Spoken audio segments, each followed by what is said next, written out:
Hoje nós vamos estudar o conjunto dos números inteiros, que é representado pela letra Z e compreende os números negativos e positivos sem decimais, e o zero.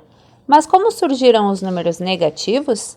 Sabemos que os números naturais, aqueles números de contagem, 1, 2, 3, surgiram da necessidade do homem de contar o seu rebanho, de contar a duração de cada uma das fases da lua, e esses números eram registrados em riscos em ossos, em nós em cordas ou com pedrinhas.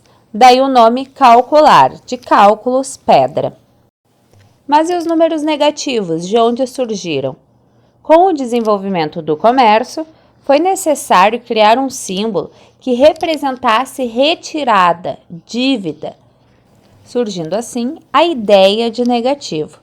Nas sacas, era preciso que a gente conseguisse identificar quais tinham mais produtos e quais a gente já tinha tirado o produto de dentro.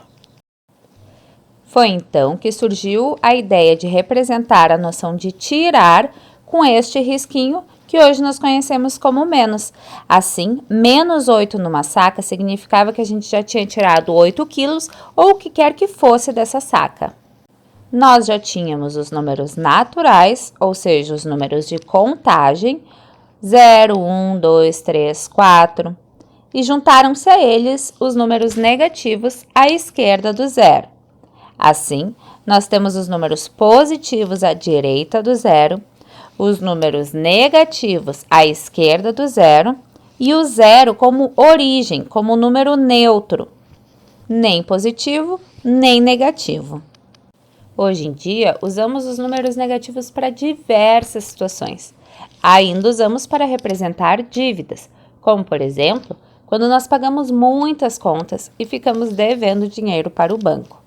Também usamos para representar temperaturas muito frias, abaixo de zero.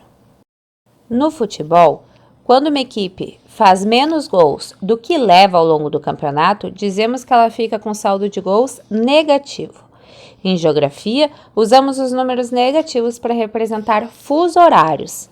A partir do meridiano de Greenwich, a gente marca mais 1, mais 2 horas, menos 1, menos 2 horas e assim por diante. A ideia de profundidade ou altitudes negativas também são representadas como números negativos. Enfim, as situações são muitas. Os números negativos são amplamente usados em nossa sociedade na atualidade.